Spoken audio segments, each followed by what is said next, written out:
მოგესალმებით, გვესალმებით ჩვენს სპეციალს ეთერში ბოლნისის ხმა არის. შეგახსენებთ, რომ ბოლნისის ხმა პროექტების იხვის ფარგლებში ხორციელდება, რომლის მხარდამჭერია გერმანიის საგარეო საქმეთა სამინისტრო და DVV International. დღევანდელ გადაცემაში ვისაუბრებთ მუდმივი სტრესის შესახებ, რომელებიც ქალებს ყოველთვის თანსდებთ. მუდმივი სტრესი და ფსიქოლოგიური ჯანმრთელობა ქალებში საკმაოდ გავრცელებული და სერიოზული საკითხია. ქალები ხშირად მიმართავენ უფრო ძლიერ ემოციურ და ფსიქოლოგიურ დატვირთვას, რაც შეიძლება გამოიწვიოს, რამაც შეიძლება სხვადასხვა ჯანმრთელობის პრობლემები და მათ შორის დეპრესია, ანგზიობა, სტრესული აშლილობები და ფიზიკური დაავადებები გამოიწვიოს. სოციალური პრესები და ნორმები ქალებს ხშირად აწვიმს საზოგადოებისგან დიდი მოლოდინური და სტერეოტიპული როლები, როგორიცაა ოჯახური მოვალეობები, კარიერა და ოჯახის ზრუნვა ერთდროულად. ეს მათზე ფიზიკურ და ემოციურ დატვირთვას ქმნის. ჰორმონალური ცვლილებები ქალების ორგანიზმში ჰორმონების ცვლილებები შესაძლოა სტრესისა და სხვა ფსიქოლოგიური პრობლემების გამოწვევი იყოს. ძალადობა და სექსუალური შევიწროება ქალები ხშირად აწყდებიან ძალადობას ან სექსუალურ შევიწროებას, რაც ფსიქოლოგიურ ტრამვებს იწვევს და აძლიერებს სტრესს. ჯანმრთელობის პრობლემები ქალები უფრო ხშირად განიცდიან ქრონიკული დაავადებებისგან, როგორიცაა მიგრენები, ფიბრომიალგია და სხვა, რაც სტრესისა და დეპრესიის მიზეზი შეიძლება გახდეს. დეპრესია და ანგზიობა სტრესი ხშირად დეპრესიისა და ანგზიასთან დაკავშირებული მდგომარეობების გამომწვევია. ქალები განსაკუთრებით მიდრეკილნი არიან ამ პრობლემის მიმართ. ფსიქოსომატური აშლილობები, სტრესი და ემოციური დატვირთვა შეიძლება გამოიწვიოს ფიზიკური სიმპტომები, როგორიცაა გულისრევა, საჭმლის მომნელებელი პრობლემები, ძილი და ენერგიის უკმარისობა, დამოკიდებულებები, მტკივნეული ემოციები, ხშირად პროვოცირებენ დამოკიდებულებებს, როგორიცაა ალკოჰოლიზმი ან ნარკომანია, რაც კიდევ უფრო ამძიმებს ფსიქოლოგიურ მდგომარეობას. როგორ უმკლავდებიან ქალები სტრესს? სოციალური მხარდაჭერა ქალებისთვის სოციალური მხარდაჭერა, ოჯახური და მეგობრული ურთიერთობები ხშირად არის სტრესის დამარცხების მთავარი გზა. ფიზიკური აქტივობა, ვარჯიში და სხვა ფიზიკური აქტივობები ხელს უწყობს სტრესის შემცირებას და მუხტების განთავისუფლებას. მედიტაცია და მინდიფენელს. ბევრი ქალი მიმართავს მედიტაციის ამ მეთოდს, ტექნიკებს სტრესის და ემოციური დატვირთვის შესამცირებლად. მუდმივი სტრესის ქვეშ მყოფი ქალები შესაძლოა მნიშვნელოვნად გაზარდოს ფსიქოლოგიური პრობლემების რისკი მათში ძალიან გაიზარდოს. ამიტომ მნიშვნელოვანია პრევენციული ღონისძიებები და სწორი მხარდაჭერის სისტემები, რომლებიც მათ ეხმარება ამ გამოწვევების დაძლევაში.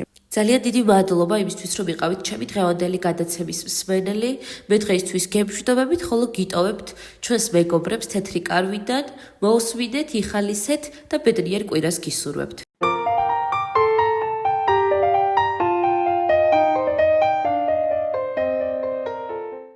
მოგესალმებით მეგობრებო, მე ვარ ნინი 37 წლის. დღეს თეთრ კარავში ქალები ისეთ თემაზე სასაუბროდ შევიკრიბეთ, რასაც სექსუალური ძალადობა ქვია. არ დაგიმალავთ და არც თუ ისე დიდი ხნის წინ პირადად მე სექსუალურ ძალადობაზე სულ სხვა წარმოდგენა მქონდა. არადა აღმოჩნდა, რომ ყველანაირი ქმედება საპირისპირო სქესისგან იქნება ეს ფიზიკური თუ სიტყვიერი, რაც ჩვენი სურვილის გარეშე ხდება, ძალადობაა და დასჯადია.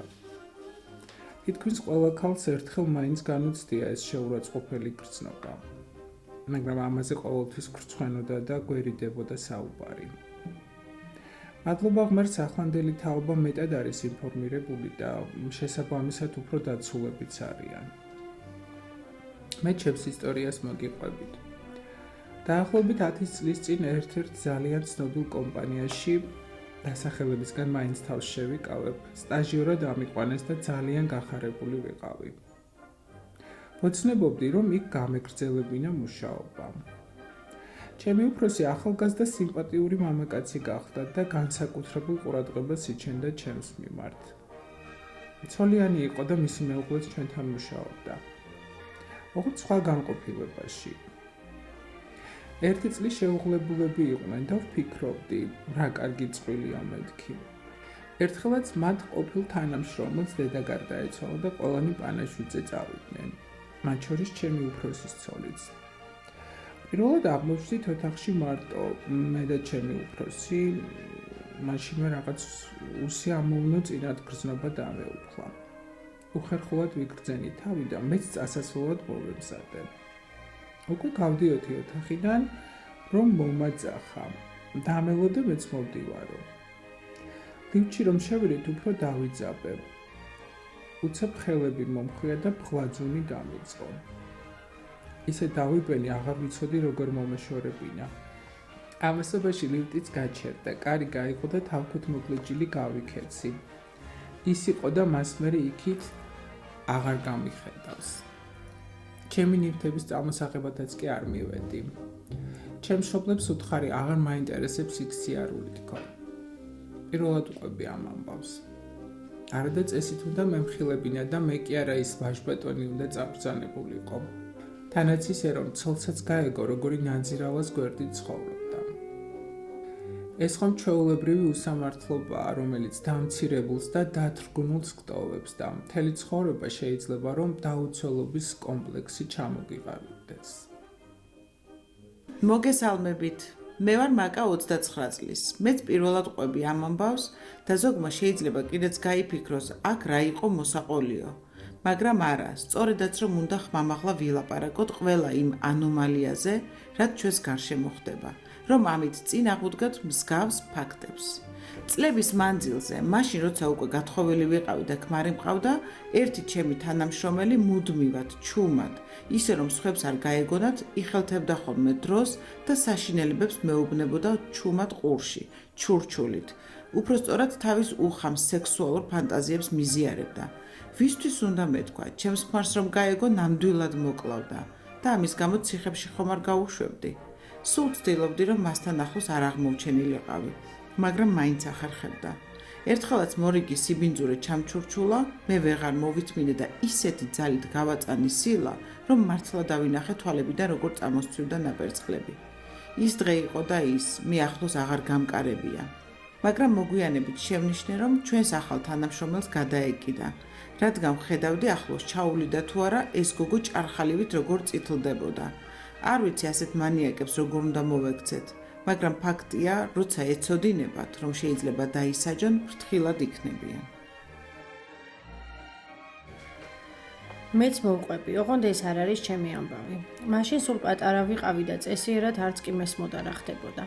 ჩვენს იტალიურ ეზოში ცხოვრობდა ახალგაზრდა ცოლ-ქმარი და ყველა მეზობელმა იცოდა, ლოთი ქმარი ყოველღამე ფიზიკურად და სექსუალურად როგორ ძალადობდა ცოლზე. მაგრამ თვითონ ქალი ხმას არ იღებს და რა ჩვენი საქმეაო, მეზობლებიც არ ერეოდნენ. ერთ ღამესას დიდი ლეწვა მტვრევის ხმა გავიგონეთ. მერე ისევ ჩაწყნარდა ყველაფერი და მეზობლებმაც მშვიდი ძილი გააგრძელეს. დილასაც რომ არავინ გამოიხედა ფანჯრიდან, მეზობლებმა შუადღემდე იცადეს. მერე კარზე დიდხანს აკაკუნეს. ბოლოს კი კარი შეამტვრიეს და შევიდნენ. ოთახში საწოლზე უგონოდ ეგდო თავგახეთქილი შიშველი კაცი და სისხლში ცურავდა. ბეწვზე მიუსწრეს და გადაარჩინეს. ცოლი კი იქ არ დახვდათ. რა დროს გაიქცა სახლიდან არავინ იცოდა. დიდხანს ეძებეს ქალი, მაგრამ მის კვალს ვერსად მიაგნეს. როცა მისი მშობლებიც მოვიდნენ, აღმოჩნდა რომ არაფერი იცოდნენ იმ ძალადობაზე, რასაც მათი ქალიშვილი 2 წელი უძლებდა. ის კი არა ეგონათ რომ ძალიან ბედნიერი იყო, რადგან სიყვარულით გათხოვდა და არასოდეს ქმარზე საყვედური არ დასცდენია. მერე კი მოგვიანებით ისიც გავიგეთ, რომ ის ქალი დაუჭერიათ და ციხეშიც მჯდარა. კაცი მაშინ კი გადარჩა, მაგრამ მაინც მალე გარდაიცვალა. მიუხედავად იმისა, რომ პატარა ვიყავი, ამ ამბავმა ძალიან იმოქმედა ჩემზე და მას მერე სადმე პატარა ძალადობის მოწმე თუ გავხდებოდი, მაშინვე პოლიციას ვიძახებდი.